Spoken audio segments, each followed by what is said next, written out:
చక్కగా పర్ఫెక్ట్గా గాఢ నిద్రలో చేరాలి అంటే మన బ్రెయిన్లో మెలటోనిన్ సక్రమంగా రిలీజ్ అవ్వాలి.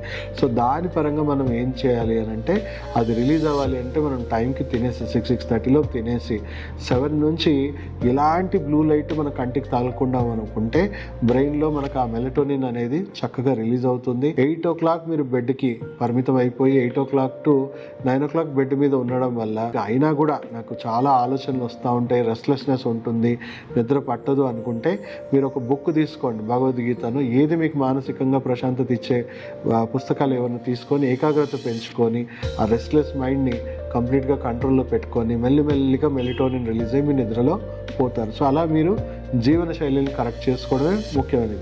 జపనీస్ పీపుల్ ఏం చేస్తారు, వాళ్ళు ఖచ్చితంగా ఈవినింగ్ వైండప్ అనేది మంచి అంటే దినచర్యగా వాళ్ళు పాటిస్తారు. అంటే ఈవినింగ్ వాళ్ళు 5-6 అట్లా ఖచ్చితంగా డిన్నర్ చేస్తారు అండ్ స్నానం కూడా చేస్తారు. వేడి నీళ్ళతో స్నానం చేసేసి శరీరంలో ఉన్న నర్వస్ సిస్టమ్ మొత్తాన్ని కూడా, బ్రెయిన్ని కూడా, బాడీని కూడా కంప్లీట్ రిలాక్సేషన్ మోడ్కి తీసుకెళ్తారు.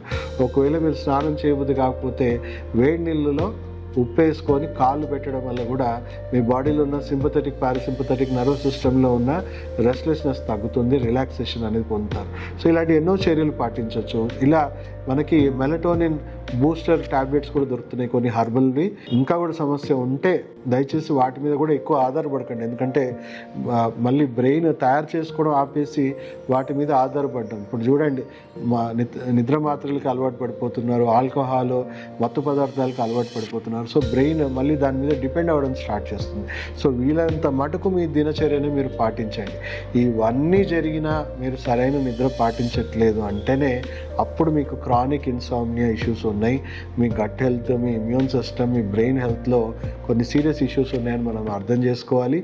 సో అప్పుడు తప్పకుండా మీరు హాస్పిటల్ని సంప్రదించండి, మెడికల్ సలహాలు తీసుకోండి. సరైన మేము కొన్ని రకాల ఫంక్షనల్ టెస్ట్ చేసుకొని దాని మూలాలు ఏంటి, దాని కారణాలు ఏంటో తెలుసుకొని అక్యుపంక్చర్ వైద్యంలో అండ్ ఫంక్షనల్ మెడిసిన్ వైద్యంతో ఆ ఇంబ్యాలెన్సెస్ కూడా కరెక్ట్ చేసుకొని క్రానిక్ ఇన్సామ్నియాని మనం రూట్ నుంచే మనం కరెక్ట్ చేసుకోవచ్చు. సో 80-90% పేషెంట్స్కి ఇప్పుడు నేను చెప్పిన సలహాలు, సూచనలు మీరు పాటిస్తే మీకు సరిపోతుందండి.